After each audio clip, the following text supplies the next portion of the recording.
चाहिए मुझे? सिमल ये हिजाब उतारो फौरन, जल्दी उतारो सर से। मॉम मैं ये नहीं कर क्या सकती। कह रही हो? सुना नहीं तुमने? जल्दी करो, उतारो इसे फौरन। मॉम ये क्या कर रही हैं आप? आपकी बेटी है। करो फौरन। मॉम क्या हो गया? नानी जान को कुछ हो जाएगा। और जिमल तुम्हें क्या हो गया? होश में तो हो तुम? क्या समझाया था तुम्हें मैंने? हमारी बात हो चुकी थी ना इस मौजू पर।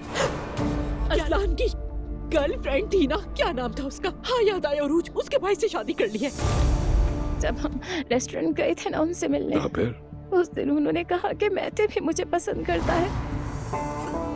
फिर मैंने दोबारा उससे बात करने की कोशिश की।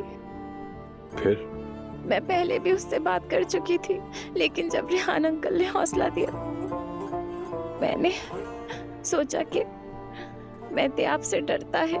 मेरे भाई ने उस लड़की से शादी कर ली। हाँ तो इसमें गलत क्या है? बेटी, उस नालायक ने एक बच्ची को धोखे में रखा, वरना सब हमारे पीछे बातें करते। बाबा वो लड़की भी तो यही चाहती थी। इतना सब कुछ होने के बाद वो मान गए। नाइला तुम ठीक तो हो ना? हमेशा की तरह आज भी सुबह सुबह बकवास शुरू कर दी। अच्छा बस आपस में ना उलझो।